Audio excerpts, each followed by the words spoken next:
Hari ini kita akan merenungkan 3 ayat saja dari firman Tuhan dari pasal ke-14 Injil Yohanes. Today we will meditate on 3 verses only from John chapter 14. Yohanes pasal ke-14 ayat 1 sampai 3. John chapter 14 verses 1 to 3. Kalau saudara dapat saya bacakan 3 ayat ini dan kita akan merenungkan bersama-sama pada pagi hari ini. If you've reached these verses, I'll read it for you and we will meditate on these verses today. Let not your hearts be troubled. Believe in God, believe also in me. In my Father's house are many rooms. If it were not so, would I have told you that I go to prepare a place for you? And if I go and prepare a place for you, I will come again and will take you to myself, that where I am, you may be also. This is the word of the Lord. Mari kita sama-sama tunduk kepala, kita masuk dalam doa. Let us bow our heads and pray. Father, we come to your presence one more time, Lord, and we ask you that you will keep blessing us by giving us your word, Lord. This is your eternal word, the word by which you have created us and the word by which you have called us to be your people. And as we come to you with deep convictions that men do not live by bread alone, but by every word of yours, we pray that you will strengthen us and make us more alive for you, Lord. We thank you that in this world we are not left alone, but we have your word, we have your spirit, and we have this finished work of your Son that would be our strength. Thank you, Father, and please bless your servant that would share your word and bless every one of your people here. In the name of our Lord Jesus Christ we pray. Amen. Amen. Oke, kita hari ini akan merenungkan Yohanes pasal 14 ayat 1 sampai ayat yang ketiga di dalam 3 bagian. Today we'll meditate upon John chapter 14 verses 1 to 3 and 3 sections.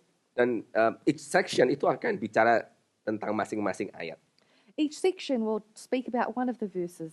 Jadi kita akan bicara tentang bagaimana kita hari ini sedang away from home. So we'll speak about how we are today, away from home. Lalu yang kedua kita akan bicara bagaimana Jesus prepares us a home. Dan yang terakhir kita bicara bagaimana Jesus himself will brings us home. We'll then see how Jesus prepares a home for us, and in the third section, how he brings us home. Nah, ini merupakan bagian yang sangat terkenal karena ini seringkali dikutip orang, khususnya pada waktu acara-acara perkabungan. This is a very famous passage because it is often quoted by people, especially in gatherings. Bahwa perkabungan as in acara kedukaan. Or as in mourning ceremonies. Untuk mengingatkan kita dan memberikan pengharapan bahwa meskipun kita sedang berhadapan dengan maut yang dialami oleh orang yang kita kasih, tapi pengharapan kita tuh jauh melampaui this coffin atau this building. Pengharapan kita sampai kepada kekekalan itu sendiri. To remind us that even though we are faced with this grief and sorrow, that our hope is greater than that our hope is in eternity.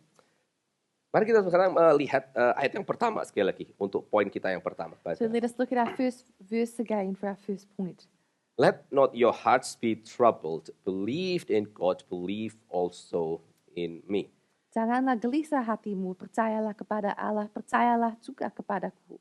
Nah, saudara, waktu saudara melihat seluruh konteks di dalam pasal yang ke-14, even sampai ke-17, sampai pasal ke-17 sebetulnya.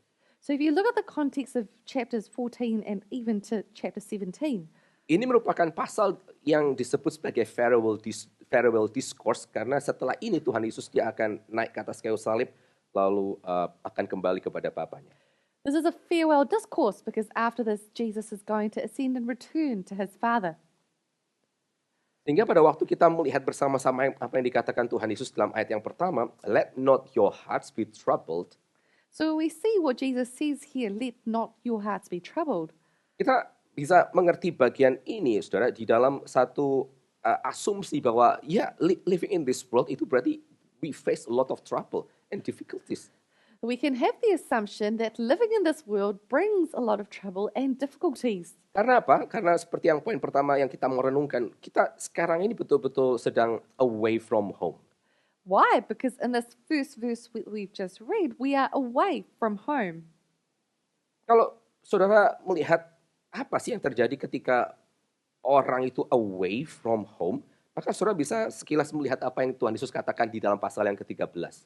If you see what happens when people are away from here, we can look quickly at what Jesus said in chapter 13. Para murid pada waktu mereka berkumpul bersama-sama dengan Tuhan Yesus, mereka sekali lagi dihadapkan dengan kemungkinan adanya betrayal of Judas. When the disciples were with Jesus, they were faced with the possibility that there would be a betrayal. Lalu mereka juga diperhadapkan dengan denial yang akan dikerjakan oleh Peter. And they were also faced with the denial that Simon Peter was going to do. Lalu juga ada yang namanya upcoming persecution, akan ada penyiksaan yang akan terjadi pada mereka setelah Tuhan Yesus meninggalkan mereka.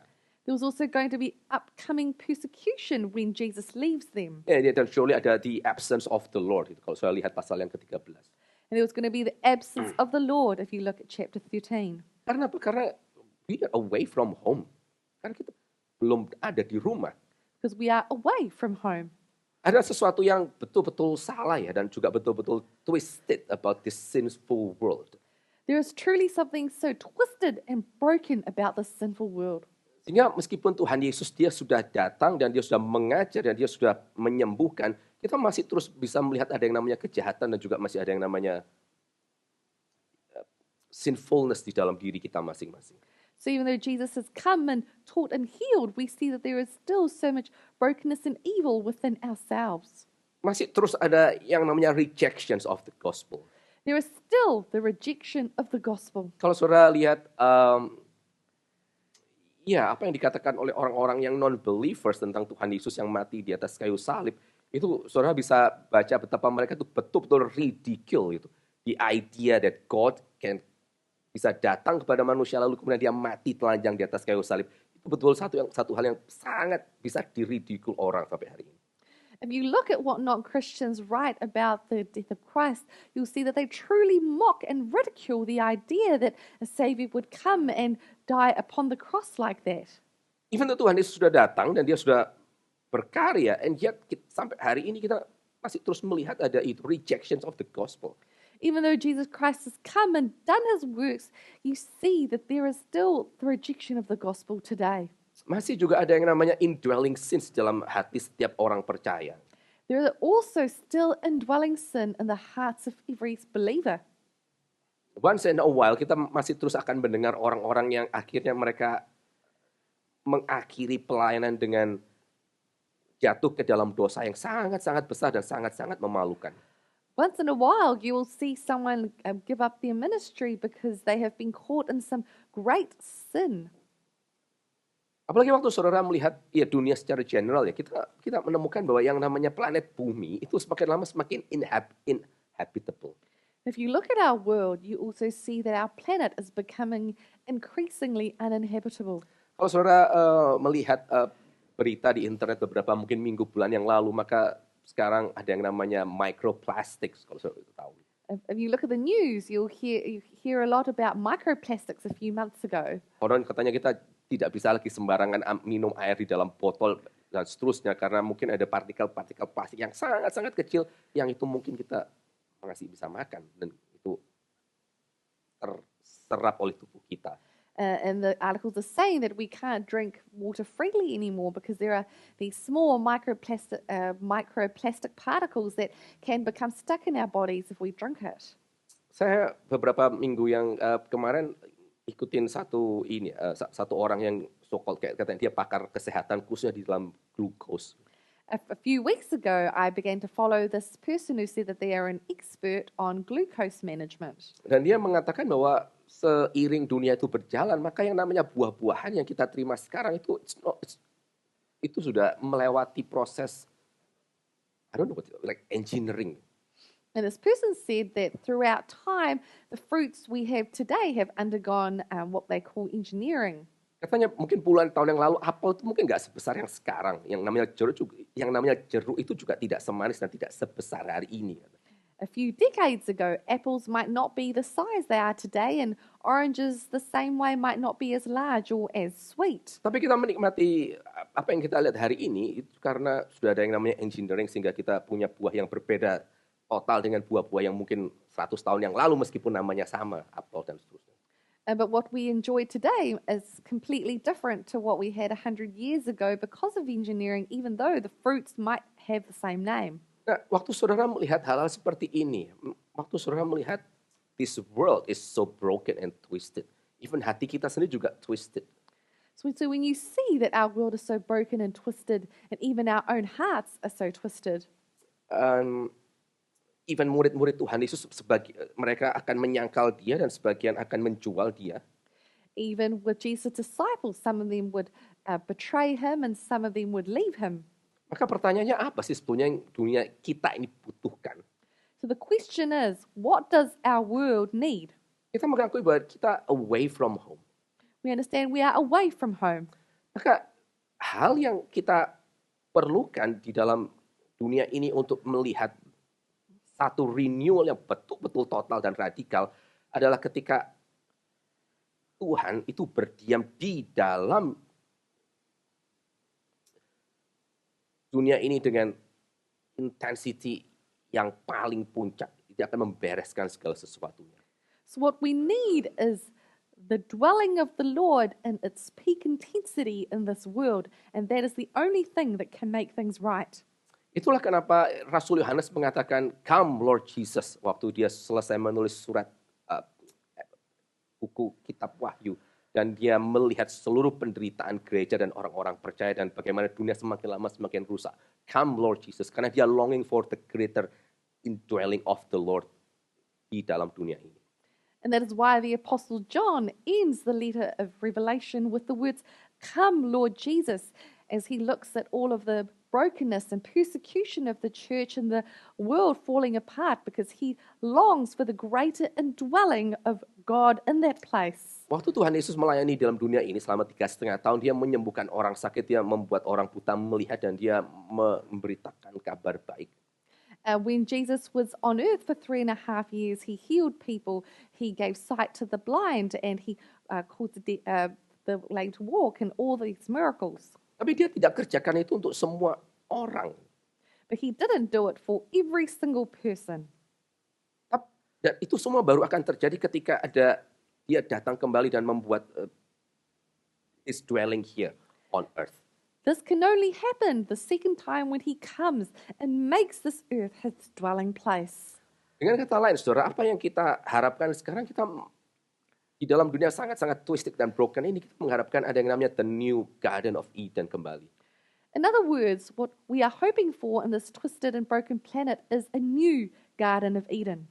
Ketika seluruh dunia akhirnya menjadi tempat kediaman Tuhan, menjadi the dwelling of the Lord, menjadi tabernacle secara kosmik. When the entire world will become the dwelling of the Lord, it becomes God's cosmic temple or tabernacle. Poin pertama kita bicara tentang bagaimana kita sekarang away from our home. So in this first point, we're talking about how we are now away from our home. Nah, bagaimana kita bisa menghidupi bagian ini, saudara? So how could we live out this section? Sama seperti apa yang dikatakan oleh Tuhan Yesus di sini. Let not your hearts be troubled.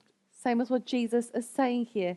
Let not your hearts be troubled. Kita sebagai orang Kristen, kita mesti harus belajar satu sisi. Kita mesti belajar untuk menerima bahwa dunia ini bukan dunia yang sempurna gitu. Kita mesti accept this imperfection di dalam dunia ini. We as Christians have to learn to accept that this world is not perfect. Tentu saja bukan satu acceptance yang tanpa tanpa pengharapan. It is not an acceptance that is hopeless. Tapi kita sebagai orang Kristen mesti belajar untuk menerima bahwa kadang-kadang bahwa hal buruk itu bisa terjadi dalam hidup kita. But as Christians, we have to accept that bad things can happen to us in our lives. Ada orang yang kita sangat agungkan, dia bisa memimpin whatever Christian movement menjadi luar biasa baiknya, tapi ternyata mungkin dia fail. There are people who we might look up to, who might be a leader in a great Christian movement, but then they fail. Sama seperti Peter misalnya. Such as Peter, for example. Ada orang-orang yang akhirnya kita harapkan bisa terus bisa melayani Tuhan, tapi ternyata mereka terakhir meninggalkan dia misalnya. There are people who we see serving Christ, but maybe later they will leave Christ. Atau misalnya kita mengharapkan bahwa diri kita at some point kita akan bisa mencapai apa untuk Tuhan, tapi ternyata kita mendapati saya tidak lebih baik dari orang lain sebetulnya. Saya juga fail di dalam hal ini. Or perhaps we hope that we ourselves can accomplish something for God, but then realize that we are so weak, we are the same as everyone else, and we can't do this thing. Dan atau mungkin at some point kita akan bisa melihat apa yang akan kita mungkin masih agak jauh untuk mengalami apa yang akan yang sudah pernah dialami oleh orang Kristen di dalam abad mula-mula, penganiayaan terjadi kepada gereja. And maybe we're a bit far from this, but we might be able to experience the persecution that Christians experienced in the first days. Tapi in this world ya, sebagaimana dikatakan oleh kitab Ecclesiastes, kita mesti belajar untuk menerima this kind of confusion, this kind of messiness yang terjadi. Karena again, we are still away from home. But as in the book of Ecclesiastes, it says that we must accept this messiness, we must accept this brokenness, because indeed we are not home yet. Dengan apa? Dengan satu pengharapan bahwa satu kali kelak kita akan berada di sisi yang lebih baik.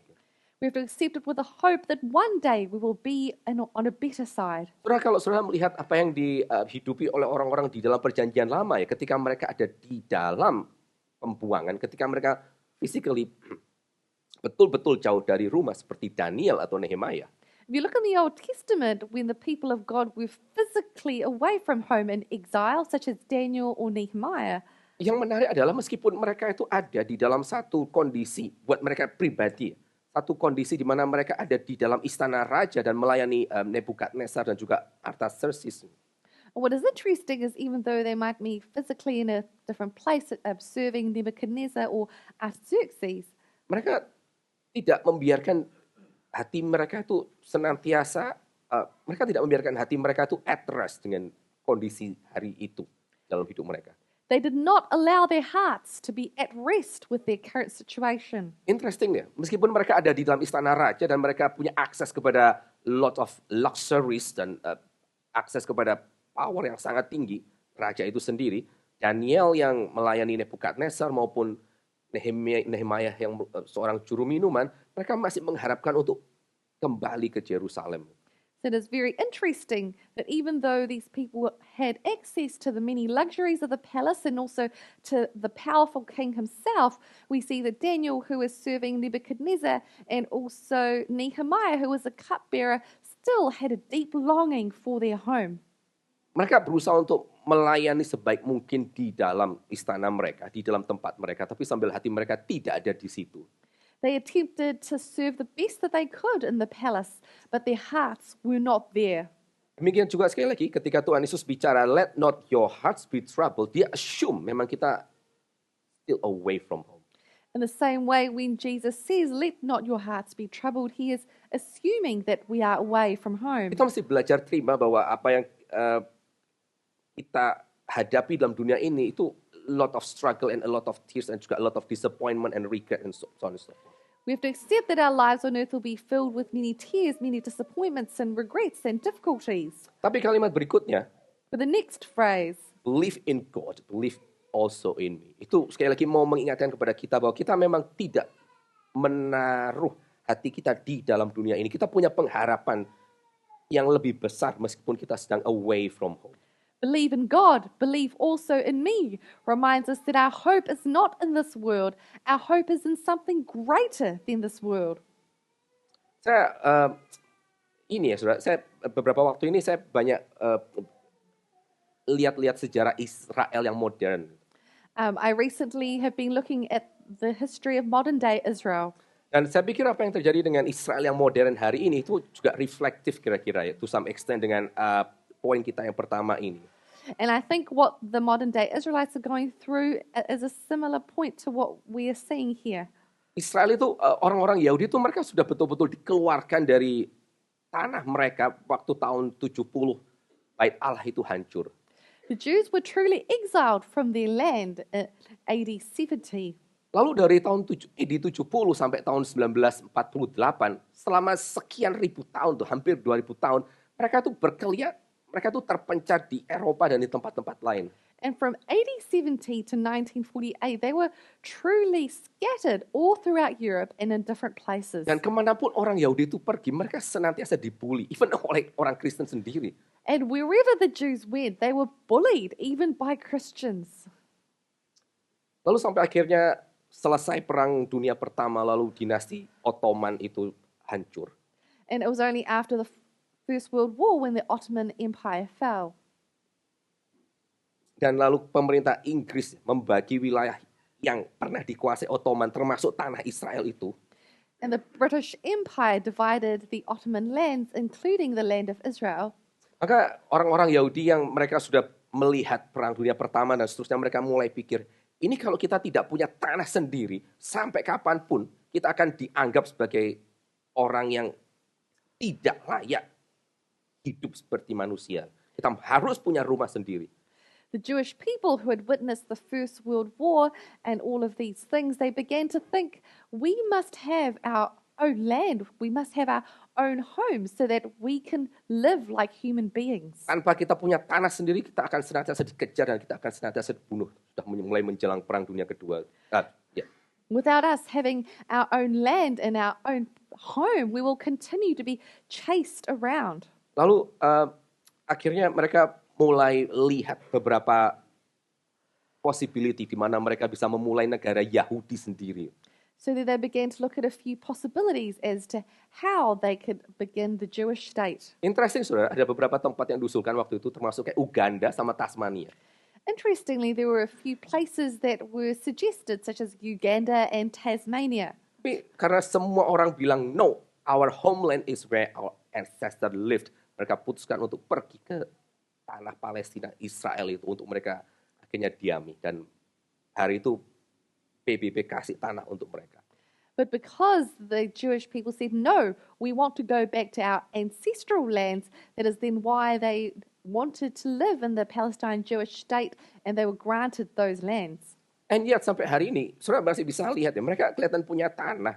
Tapi mereka tidak bisa betul-betul like truly at home dengan tanah mereka. Karena bolak-balik misil dan roket dan semua negara-negara Arab itu akan kapanpun bisa menyerang mereka untuk membinasakan mereka from the river to the sea. But you'll see that even though today they have their own country, they're not truly at rest in the land because they constantly face opposition, missiles and wars from all of the different Arab states that want to demolish them from the river to the sea.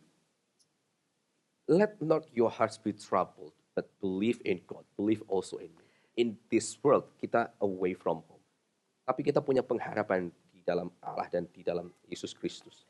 In this world, we are away from home, but we have hope in Jesus and in God. Poin yang kedua, kita mau coba lihat ayat yang kedua. The second verse. Jesus prepares a home for us. In my Father's house are many rooms. If it were not so, would I have told you that I go to prepare a place for you? Di rumah Bapakku banyak tempat tinggal. Jika tidak demikian, tentu aku mengatakan kepadamu. Apa sih yang dimaksud dengan rumah Bapa itu? What is meant by the Father's house? Rumah Bapa itu bisa dimengerti sebagai ini ya, sebagai the heavenly temple. The Father's house can be understood as the heavenly temple. Jadi orang-orang Yahudi kalau saudara juga baca kayak kitab Ibrani itu mereka percaya bahwa tabernakel atau bait suci itu reflektif dari the heavenly temple di mana Allah itu bertahta. So the Jewish people, as we see in the book of Hebrews, believe that the tabernacle is a physical representation of God's heavenly abode. Sehingga kalau saudara melihat apa yang dikatakan Tuhan Yesus, bahwa dia akan mempersiapkan tempat bagi kita di dalam rumah Bapa. So we see what Jesus says, that he is going to prepare a home for us. Itu merupakan satu hal yang betul-betul sangat-sangat besar ya untuk diterima oleh orang-orang Yahudi. It is truly something very great that the Hebrew people have to accept. Ini merupakan satu pengharapan yang jauh lebih besar, saudara, ketimbang sekedar pulang ke Eden. This is a greater hope than that of going back to the Garden of Eden. Kalau di dalam Garden of Eden, even though ada Adam dan Hawa yang even kayak sebelum jatuh ke dalam dosa, itu ya, Adam dan Hawa itu masih di dalam kayak status pengujian. Ada pohon pengetahuan baik dan jahat, kamu jangan makan tuh. Itu mereka masih ada dalam status pengujian. Even though in the Garden of Eden, Adam and Eve could live there, they were still in a state of testing or trial. They had to choose to not eat from the fruit of the knowledge of good and evil, and they were being tested there. Dan pada waktu akhirnya mereka fail, mereka harus keluar dari Eden. And when they failed, they had to leave Eden. Dan banyak kayak penafsir Perjanjian Lama mengatakan, Yang namanya Taman Eden itu sebetulnya merupakan kayak gambaran dari God's heavenly temple. And a lot of the Old Testament scholars said that the Garden of Eden is an image of God's heavenly temple. Bahwa Allah ada di Eden, dia berjalan-jalan di Eden bersama dengan Adam dan Hawa. Itu merupakan gambaran ini ya, gambaran dari bait suci sebetulnya ketika Allah dan para imamnya ada bersama-sama. That God in Eden walking with Adam and Eve is an image of God in his temple with his priests. Jadi kayak hari itu Eden itu merupakan kayak satu point of contact antara ini ya, kayak sorga dan bumi gitu. So the Garden of Eden is like a point of contact between the heavens and the earth. Tapi sekali lagi Adam dan Hawa dia tidak bisa terus-menerus tinggal di Eden. At some point mereka mesti keluar karena mereka fail. Once again, Adam and Eve could not continue in the Garden of Eden because they failed and they had to leave Eden. Tapi di sini apa yang dikatakan oleh Tuhan Yesus adalah bahwa dia itu menyiapkan tempat untuk kita semua ada di dalam rumah Bapa. But what is Jesus saying here? He is saying that he is preparing a place for us in his Father's house. Ini bukan bicara tentang temple as the building seperti di Yerusalem. This is not talking about the temple as a building in Jerusalem. Ini juga bukan bicara sekedar kembali ke satu lokasi di whatever sekarang di Taman Eden itu. Ini bicara tentang that heavenly abode. Itu kita akan ada di sana. This is not talking about returning to the Garden of Eden, but it is speaking of a heavenly abode where we will be there. Kita hari ini memang sedang away from home. Tapi jangan lupa, Yesus Kristus mengatakan bahwa dia pergi ke rumah Bapa untuk menyediakan tempat buat kita. Itu jauh lebih besar dari apa yang pernah dialami oleh Adam dan Hawa. Karena kita tidak akan pernah dikeluarkan lagi dari rumah Bapa. We are away from home now, but we must not forget that Jesus has promised that he is preparing a place for us. And this is a place where we could never be chased out. Karena kita akan ada di rumah Bapa sebagai apa? Sebagai the children of the Father. Because we're going to be dwelling with the Father as children of the Father. Saudara, apa sih signifikansinya rumah itu? What is the significance of a home? Yang namanya rumah itu ya saudara, yang namanya rumah itu bukan hanya sekedar space. A home is not just a space. Tapi ya, yang namanya home itu merupakan place. But a home is a place. Apa maksudnya? Yang namanya home itu bukan sekedar ruangan tempat kita ada bersama-sama secara fisik saja. Tapi yang namanya home sebagai satu place, itu adalah tempat di mana kita bisa berakar ya, punya root dan juga ada event yang happening yang terus membentuk hidup kita. So what we mean by this is that a home is not just a physical place, but it is a situation. It is an environment where we could be rooted and we can experience different things that cause us to grow as a person. Yang namanya home itu merupakan satu place di mana ada sense of belonging. Home is a place where there is a sense of belonging. Ada connection. There is connection. Ada kemungkinan people untuk flourish. There is a possibility for the person to flourish. Ya basically semua yang kita perlukan untuk kita boleh betul-betul menjadi manusia. Itu home.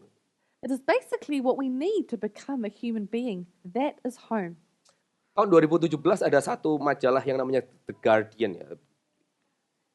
In 2017, there was a newspaper called The Guardian. Lalu di dalam Guardian itu ada satu artikel yang ditulis oleh seorang refugee. And in The Guardian, there was an article written by a refugee. Lalu refugee itu mengatakan kalimat seperti ini. And the refugee said this. Tentang pengalamannya hidup tanpa punya rumah. About the experience of homelessness. Nah yang menarik, dia tidak menggambarkan kesulitannya sebagai refugee itu tanpa punya rumah itu sebagai kesulitan yang semata-mata karena kedinginan atau karena susah terima kiriman dari Amazon atau sebenarnya dia nggak ngomong seperti itu. What is interesting is this person didn't portray their experience as a refugee about experiencing the cold or not being able to receive Amazon deliveries. Dia mengatakan kalimat seperti ini. He says this. Nanti saya terjemahkan ke dalam bahasa Indonesia. And then I will interpret into Indonesian. The closest feeling to having nowhere to stay for the night is that of a broken heart. It is a feeling of abandonment, of rejection and loneliness. When you are homeless, you feel rejected by all, not just by another. Perasaan yang paling dekat dengan pengalaman homeless itu adalah pengalaman orang patah hati. Itulah satu perasaan ketika kita tuh merasa diabaikan, ditolak, dan perasaan sendirian.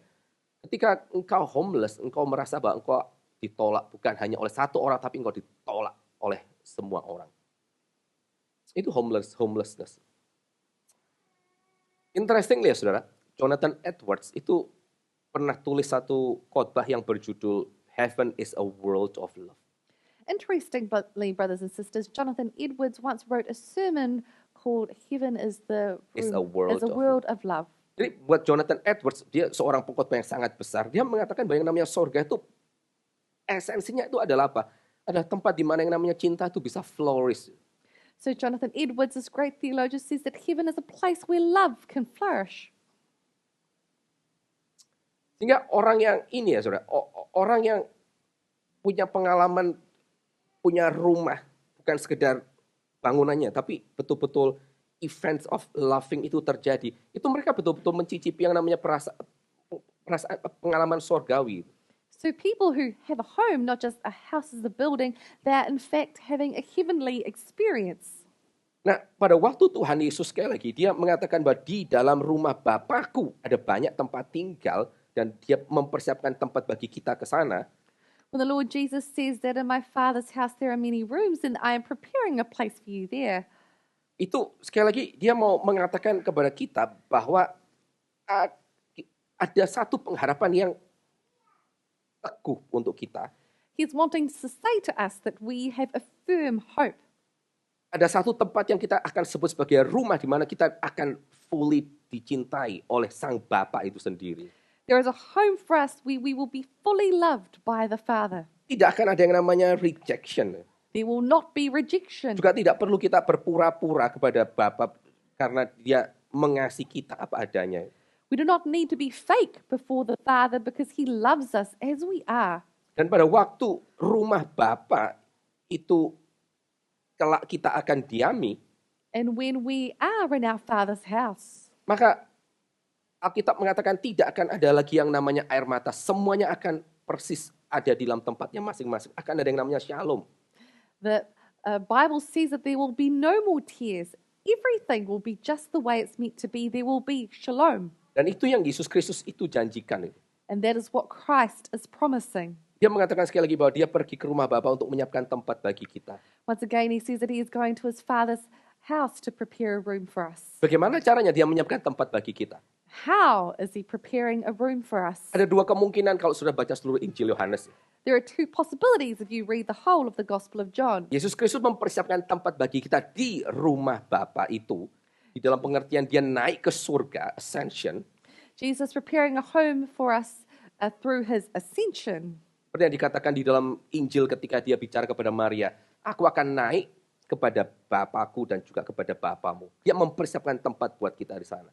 Such as He said to Mary in the Gospels that I'm going up to the Father and I'm preparing a place for you there. So He is ascending up to the Father in heaven. Itu pengertian yang pertama, dia mempersiapkan tempat bagi kita. Tapi yang kedua, saudara, That is the first meaning of Him preparing a place for us. But secondly, brothers and sisters, yang namanya mempersiapkan tempat, aku pergi, mempersiapkan tempat bagimu, itu juga kita bisa mengerti bagaimana dikatakan oleh Injil, melalui apa? Melalui pengalaman Yesus Kristus sendiri itu naik ke atas kayu salib. Jadi ada dua macam ascension di sini yang kita bisa bagi. but preparing a place for us can also be understood from the perspective of Jesus ascending onto the cross. So there are two types of ascension here. Waktu Tuhan Yesus naik ke atas kayu salib sebagai bentuk persiapan kita masuk ke rumah Bapa. When Jesus ascended to the cross in preparation for us having a place in the Father's house. Waktu Tuhan Yesus mempersiapkan satu home buat kita yang homeless dalam dunia ini. When Jesus is preparing a place for us who are homeless in this world. Yesus Kristus di atas kayu salib, saudara. Dia harus mengalami exile itu. Dia mesti mengalami yang namanya homelessness itu. Jesus Christ, who is experiencing exile, He must experience that homelessness as well. Seperti tadi artikel di Guardian 2017, yang namanya homeless itu berarti engkau di-reject oleh semua orang. Itu persis pengalaman, bukan persis lah, tapi itu kira-kira menggambarkan pengalaman Yesus Kristus di atas kayu salib. Dia homeless dan di-reject both by God and by his own people. Such as in the article by The Guardian, it says that homelessness is feeling rejected by all. And Jesus on the cross did experience rejection by God and by man. Apa yang kita lihat di dalam Kejadian pasal yang ketiga, ada binatang yang disembelih demi Adam dan Hawa itu bisa hidup. Well, we see in Genesis chapter 3 that there was an animal that was slain for Adam and Eve. Maka apa yang terjadi di dalam Yesus Kristus di atas kayu salib itu persis merupakan satu hal yang jauh lebih besar dari apa yang Allah kerjakan di dalam Taman Eden. What was happening to Jesus Christ on the cross is far greater than what God did in the Garden of Eden. Dia dikorbankan supaya Adam dan Hawa itu bisa masuk, supaya kita keturunan Adam dan Hawa bisa masuk kembali ke dalam hadirat Allah. He was sacrificed so that we, who are the descendants of Adam and Eve, could return into his presence.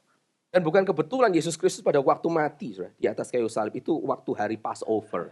It was not a coincidence that Jesus died during Passover. Momen di mana orang Israel akhirnya boleh keluar dan mulai berjalan masuk ke tanah perjanjian. The moment when the Israelites were able to leave and enter into the promised land.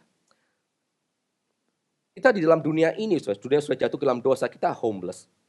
We in this broken world are homeless. Tapi kita menantikan akan adanya rumah yang baru yang Yesus Kristus itu persiapkan. But we await a new dwelling place that Jesus has prepared for us. Dan pada waktu Yesus Kristus mati di atas kayu salib buat kita, And when Jesus died on the cross, dia membuka jalan untuk kita kembali bisa pulang kepada Bapa. he opened up a way so that we can return to the Father. Kalau saudara baca di dalam Matius pasal yang ke-27, If you read in Matthew chapter 27, pada waktu Yesus Kristus mati dan kemudian bangkit kembali, when Jesus died and rose again, Matius itu mencatat satu ayat seperti ini di dalam ayat yang kedua, mencatat kalimat seperti ini. Matthew wrote this, Bahwa ketika Yesus Kristus bangkit, maka orang-orang kudus itu mereka juga bangkit dari kubur mereka dan mereka masuk ke Yerusalem. Matius pasal 27, 52-53. that when Jesus died, that the bodies of many saints who had fallen asleep were raised, and they came out of the tombs and they went into the city, and that's in verses 52 and 53. Kenapa Matius mencatat kalimat seperti itu? Itu tidak ada di dalam Markus, Lukas, Yohanes, cuma ada di Matius. Why did Matthew write this phrase? It's not there in Mark or Luke or John. Bersama-sama dengan kebangkitan Tuhan Yesus, semua saints itu bangkit dari kubur dan masuk ke Yerusalem. In accordance with Jesus' death, many bodies of the saints who had fallen asleep were raised. Karena ada satu nubuat di dalam kitab Yehezkiel. Because there is a work in the book of Ezekiel. Bahwa pada waktu orang-orang yang di dalam pembuangan itu mereka akan mulai pulang ke tanah perjanjian yang jauh lebih indah. That when the people from exile were going to return to a place that was far more beautiful, Itu sama seperti tulang-tulang yang dilihat oleh Yehezkiel itu hidup kembali. it is the same as the bones that Ezekiel was witnessing coming back to life again. Tulang yang hidup kembali menjadi manusia itu merupakan tanda bahwa mereka pulang, sudah at home. Dry bones coming to life again is a sign that they have come home. Dan itu yang terjadi pada waktu Yesus Kristus mati dan bangkit. Matius mencatat orang-orang kudus itu juga ikut bangkit. Berarti apa? Yang namanya kepulangan itu sudah disediakan buat setiap orang yang percaya kepada Yesus Kristus. That is what happened when Jesus died and rose again, that these saints were resurrected to show that there is a home for each of God's people. Poin yang pertama ya, we are away from home. Poin yang kedua, Jesus prepares a home for us. The first point, we are away from home. And the second point, Jesus prepares a place for us. Dan apa penghayatannya, apa refleksinya untuk poin yang kedua ini, buat Tuhan Yesus mempersiapkan rumah buat kita. And what is the reflection for us in that Jesus is preparing a home for us?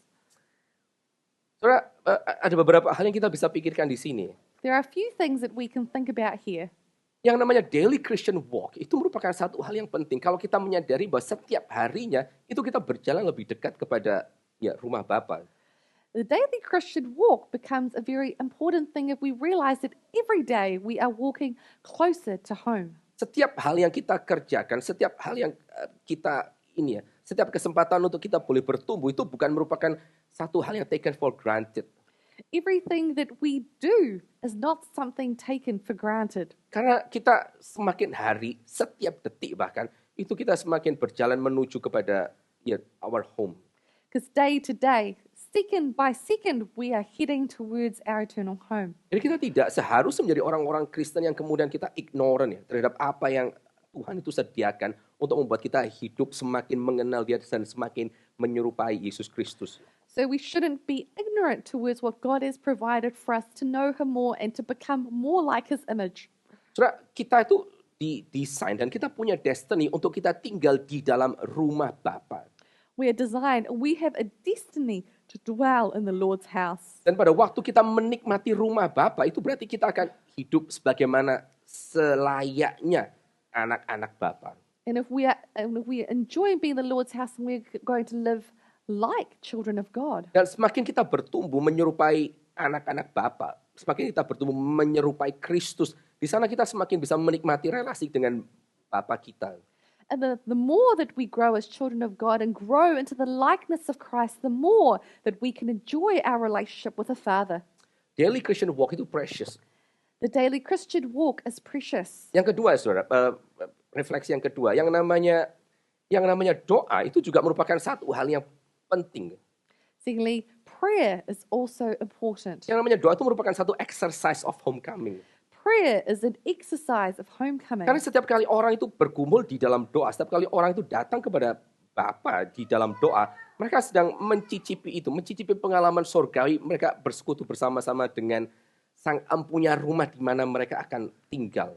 Because every time someone prays, they have a foretaste of heaven. They have a foretaste of communing with the person who they will dwell with forever. Sehingga waktu orang itu semakin lama semakin dingin dia di dalam doa, So if someone is becoming cold towards prayer, mereka juga semakin tidak mengharapkan mereka akan tinggal di dalam new heaven and earth itu. they are also hoping less that they will live in that new heavens and new earth. Semakin mereka ingin tinggal tinggal di dalam dunia ini, The more that they desire to live in this world, dan semakin mereka ingin untuk membuat dalam tanda petik ya kayak betul-betul rumah mereka di dalam dunia ini. the more that they want to make this earth their dwelling place, in quotation marks. Tapi sekali lagi semakin kita tuh melekat dan semakin kita tuh berakar di dalam dunia ini dan kita berpikir semua pengharapan kita letakkan semuanya di sini, maka kita akan menjadi orang yang jauh semakin kecewa. The more that we cling on to and are rooted in this world, and this world is all there is, the more disappointed we will be. Kita mesti belajar untuk hidup sebagai seorang pilgrims We have to learn to live as pilgrims. yang melalui doa ya kita diingatkan bahwa kita ini sedang berjalan loh, rumah kita tuh masih ada di sana. Who through prayer we are reminded that we are on a journey and our home is there. Refleksi yang ketiga yang kita bisa pikirkan di dalam bagian ini, kita pikir tentang kematian. The third reflection we can think of is that we will In think the upon second death. point, ya. So kalau Tuhan Yesus mempersiapkan tempat bagi kita, maka bagaimana kita melihat kematian? If Jesus is preparing a home for us, how are we viewing death? Poin pertama sekali lagi ya, kita away from home. Poin yang kedua, karena Yesus Kristus mempersiapkan tempat bagi kita, maka kita bisa melihat death sebagai homecoming. Firstly, we are away from home, but secondly, because Jesus is preparing a home for us, then we can see death as homecoming. Yang namanya kematian di dalam perspektif Kristen itu bukan lagi sekedar terminations of existence. Death from a Christian perspective is not a termination of existence. Kalau mati, kemudian itu berarti berhenti eksis gitu. Maka semua yang kita kerjakan di dalam dunia itu nothing. Tidak ada artinya sama sekali. If death is termination of existence, then nothing we do in this world makes a difference. Kalau sudah baca ini ya, Ecclesiastes chapter yang ketiga, dia mengatakan satu kalimat dan If you read in Ecclesiastes chapter 3, the writer states a sentence. kira-kira dia mengatakan kalimat seperti ini. He says this: Manusia sama hewan tuh apa sih bedanya kalau mereka sama-sama mati? what is the difference between a human and an animal if they both die? Dan itu satu hal yang memang betul, saudara. Tanpa yang namanya pengharapan akan dunia akan datang, akan rumah yang adalah rumah Bapa, maka kita di sini tuh just nothing, gak ada bedanya dengan hewan. And that it's true. Without a hope, without this world to come, we are just the same as animals. Karena kematian itu akan menyapu semuanya, entah orang baik, entah orang jahat, entah manusia, entah bukan manusia. Because death is the great equalizer. It will destroy us all, whether we are humans or animals. Yang namanya kematian itu juga bukan merupakan satu penghakiman ya, based on our performance yang membuat kita akhirnya ketakutan dan membuat kita lumpuh. Death is also not something that where we are judged based off our performance that causes us to feel lame. Yang namanya kematian di dalam iman Kristen itu juga bukan sekedar satu awal dari ini ya, endless spiritual journey kayak reincarnation. Death in Christianity is also not the start of an endless spiritual journey, such as an incarnation. Saya waktu persiapkan khotbah ini saya baca ada satu mitos di dalam folklore Chinese. When I was preparing for this sermon, I read about a folk tale in the Chinese tradition. Kayaknya saya waktu itu kayak lumayan terekspos waktu nonton ini ya, Journey to the West. I was exposed to this idea when I was watching Journey to the West. Tapi intinya gini, saudara, ada satu mitos kayak gini ya. Itu kalau di dalam, I think, ya maybe kayak Chinese Buddhism atau ya. But there is a myth like this in Chinese Buddhism. Itu sebelum orang itu bereinkarnasi setelah dia mati, Before someone is reincarnated after they die, maka sebelum dia memulai kehidupan yang berikutnya, dia akan ditawari untuk minum satu minuman, the tea of forgetfulness. before they move on to the next life, they are offered a chance to drink the tea of forgetfulness Sama encim-encim yang tua itu apa namanya kalau nggak salah namanya Meng Po. by this old auntie. I think her name is Ming Po. Nah, gunanya apa? Gunanya adalah untuk melupakan semua memori dia yang dia miliki di kehidupan yang sebelumnya. And what is the point? The point is that they will forget all of the memories that they've had in this past life. Lupa. So they forget. Jadi pada waktu dia mulai kehidupan yang berikutnya, maka semua beban atau semua perasaan atau semua ingatan apapun itu tidak akan bisa mengganggu dia. So in the new life, there will be no emotions, no memories that would get in the way of their new journey. Terus kalau nggak salah si Pat Kai itu ya. But it says,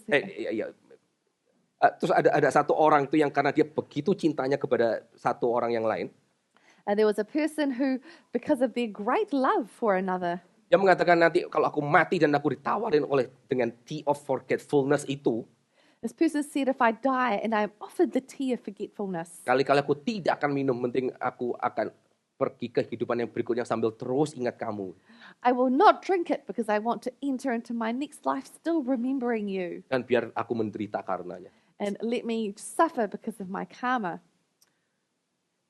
Dan itu akan berputar terus-menerus. And that is a cycle that will continue endlessly. Tapi yang namanya kematian ya, di dalam iman Kristen, karena Yesus Kristus sudah menyediakan tempat buat kita, itu bukan lagi putaran-putaran kehidupan yang akan terjadi multiple times tanpa akhir. But death in Christianity, because Jesus has prepared a home for us, death is not a cycle that will repeat endlessly. Tapi yang namanya kematian akan betul-betul menjadi jalan untuk kita akhirnya betul-betul pulang. But death is truly a way for us to go home. Dan interestingly ya saudara, pulang dan kita diterima dan kita dirayakan dan kita dicintai.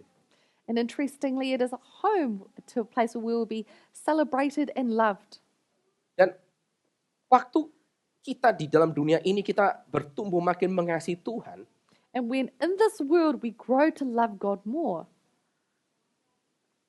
dan kita nanti akan ada di dalam rumah Bapa, and we will be in the Father's house, maka sudah bisa bayangkan itu betapa besarnya itu tentang the celebrations of love. Kita akan menikmati fulfillment dari apa yang kita selama dalam dunia ini cicipi. you can imagine how great the celebration of love will be. We will experience everything that we've had a foretaste of in this world. Kalau di dalam itu ya, Chinese, kita mesti ditawarin minum the tea of forgetfulness untuk melupakan semuanya, termasuk orang yang kita cintai sekalipun. In the Chinese myth, we offer the tea of forgetfulness so that we forget everything, including the people we love. Di dalam iman Kristen, maka waktu kita masuk ke dalam rumah Bapa setelah kematian, maka semua kayak penyesalan dan juga air mata kita tuh Alkitab katakan akan dihapus. In Christianity, when we enter into the Father's house, the Bible says that every tear will be wiped away. And your memory of God's love itu akan jauh lebih di-expand dan lebih di-intensify. And our memory of God's love is going to be intensified and expanded. Di dalam visi yang seperti itu, maka yang namanya kematian itu merupakan satu hal yang I don't know ya, maybe juga separuh diharapkan harusnya oleh orang Kristen. So in this vision, death itself becomes something that we can hope for as a Christian. I think John Calvin dia mengatakan kira-kira kalimat yang serupa seperti itu. John Calvin said something along those lines. Kalau kamu tidak mengharapkan, kira-kira kalau nggak salah John Calvin, kalau kamu tidak mengharapkan hari kematianmu, mungkin kamu nggak ngerti yang namanya anugerah Tuhan. If you do not hope for the day of your death, perhaps you do not understand the grace of God. That's the second point. Jesus prepared a place for us. Now kita masuk ke dalam poin yang terakhir. Now enter into our final point. And if I go and prepare a place for you, I will come again and will take you to myself, that where I am, you may be also. Poin yang ketiga, saudara, Jesus himself will bring us home. The third point, Jesus himself will bring us home. Saudara, Alkitab itu mengatakan bahwa nanti ketika Yesus Kristus selesai menyiapkan tempat, maka dia akan datang kembali kepada kita dan orang percaya. The Bible states that when Jesus has prepared a home for us, he will return to us again. Nah, saudara perhatikan ya, apa yang dikatakan oleh Alkitab di sini. Saudara bisa melihat bahwa Yesus Kristus itu dia kayak bolak-balik pergi dari Bapa dan kepada kita. So you'll see in the Bible how Jesus goes to the Father and comes again to us. Injil Yohanes mengatakan, in the beginning was the Word, and the Word was with God, and the Word was God. He was with God in the beginning. That Word. So the Gospel of John says, in the beginning was a Word, and the Word was with God, and the Word was God, and the Word was with God in the beginning. Lalu akhirnya dia datang kepada kita dan diam di antara kita, dan kita melihat kemuliaannya di dalam inkarnasinya selama 33,5 tahun. Then he came to us and he dwelt with us, and we saw his incarnation, and he was with us for 33 years. Lalu di ayat yang sebelumnya dia mengatakan, aku akan kembali kepada Bapa dan mempersiapkan tempat bagimu di sana. And so here it says that I'm going to return to the Father and prepare a place for you there. Melalui ascension dan juga melalui crucifixion. Through the ascension and crucifixion. Tapi sekarang dia mengatakan, nanti aku akan kembali lagi kepadamu. And then he says, but now I will return to you again. Dan saudara bisa lihat di situ ya, itu fungsi Yesus Kristus sebagai mediator antara kita dengan Allah itu betul-betul nyata. And you can see here Jesus' function as a mediator between us and the Father very clearly. Dia mewakili Allah dan juga mewakili kita, dan dia rela untuk ada perjalanan berkali-kali demi untuk menyatukan kita dengan Bapanya dan dengan dirinya sendiri. He represents God to us, and us to God, and he's willing to go on these multiple trips between us and the Father. Aku akan datang kembali dan aku akan take you to myself, kata Yesus Kristus.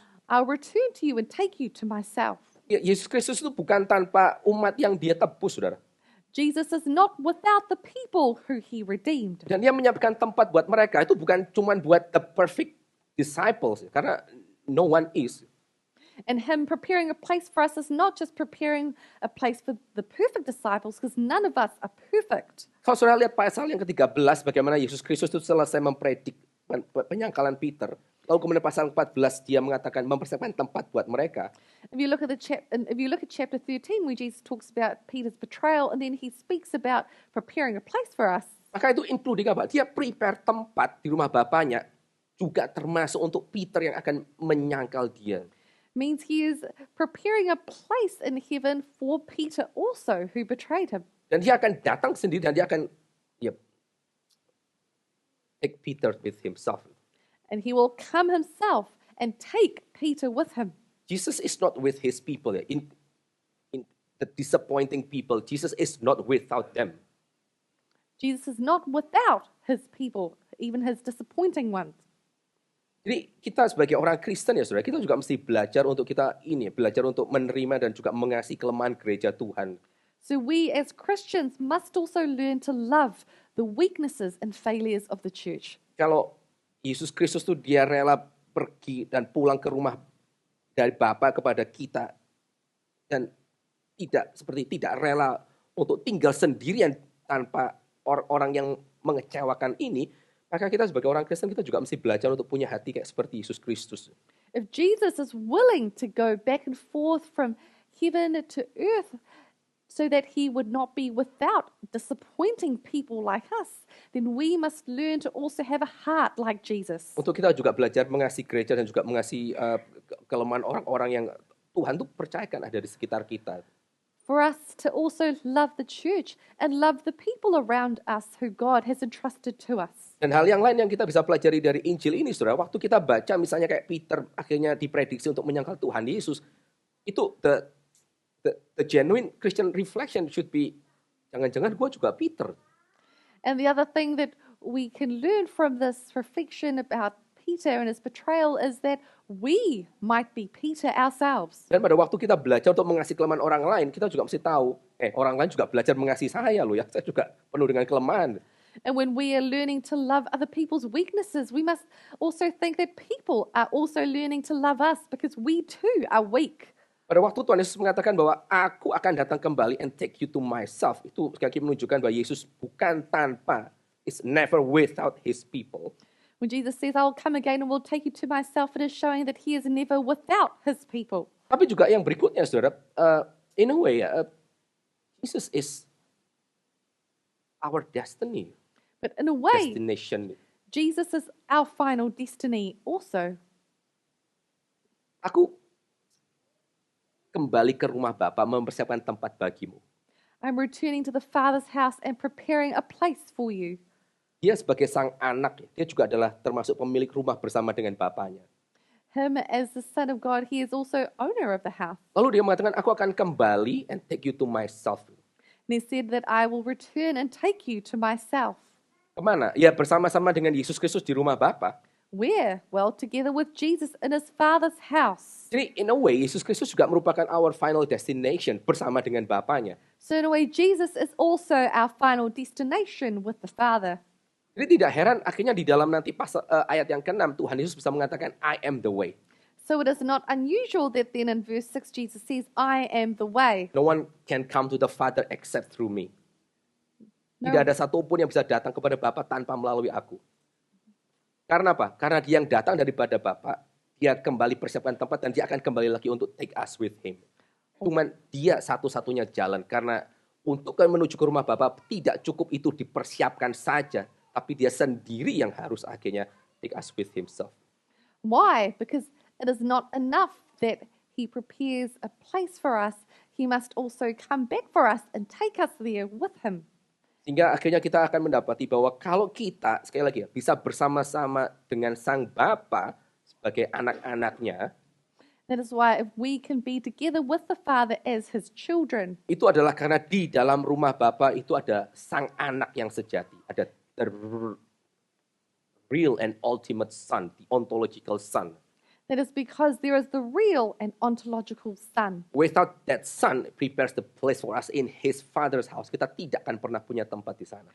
Without that Son preparing a place for us in his Father's house, we would never be able to go there. Tidak akan ada kemungkinan untuk kita ini ya, bisa again embrace the day of our death. There is no possibility for us to embrace the day of our death. Ada beberapa possible reference, saudara. Waktu Tuhan Yesus mengatakan, aku akan kembali kepadamu, lalu kemudian akan take you to myself. Itu apa sih maksudnya? So there are a few possible references for what Jesus meant when he said that I will return and take you to myself. Kapan itu dikerjakan? When was that done by Jesus? Ada tiga kemungkinan dan ya tiga-tiganya bisa sama-sama benar nih. There are three possibilities and they're all equally correct. Pertama ya, Tuhan Yesus dia datang kepada muridnya kembali itu pada waktu resurrection. The first is that Jesus brings his disciples to himself at his resurrection. Dia pergi kepada Bapa di dalam penyalipannya, lalu kembali kepada kita di dalam kebangkitannya. He is going to his Father in his crucifixion and returns to us again in his resurrection. Dia take all the disciples to himself dan dia restore Peter. He brings his disciples to himself and he restores Peter. Kemungkinan pertama itu resurrection. The first possibility is the resurrection. No, maybe not possibility. Aspek kembalinya Tuhan Yesus itu di dalam resurrection kepada para murid. Or probably not possibility, that is an aspect of his coming is in his resurrection. The second aspect itu ada di dalam Pentecost. The second aspect is in the Pentecost. Itu setelah Yesus Kristus dia naik ke rumah Bapa, dia kembali in a way kepada kita melalui siapa? Melalui His Spirit, melalui rohnya yang diutus untuk tinggal di dalam hidup kita. That is when Jesus ascends to heaven, he gives us his Holy Spirit to dwell with us. Dan roh itu, saudara, itu disebut sebagai ya roh Kristus. And that Spirit is called the Spirit of Christ. Yang convince kita bahwa kita adalah anak-anak Bapa dan terus drive kita untuk memanggil Allah itu sebagai Bapa kita. That convinces us that we are children of the Father, so that we cry, Abba, Father. Atau yang ketiga ya, Yesus Kristus datang kepada kita itu betul-betul di dalam pengertian second coming ya, aspek yang terakhir. Or thirdly, Jesus comes to us in the understanding of the second coming. Yaitu ketika Alkitab itu mengatakan di dalam Revelation chapter 21. That is when the Bible says in Revelation chapter 21, Ayat yang ketiga. verse 3, The dwelling place of God is with his men. Tempat kediaman Allah itu ada bersama dengan manusia yang dia kasihi. Waktu Tuhan Yesus datang kembali kedua kalinya, maka apa? Maka hari itu yang namanya Allah di sorga dengan kita dalam dunia itu akan menjadi satu kembali dan itu akan menjadi satu a new heaven and earth.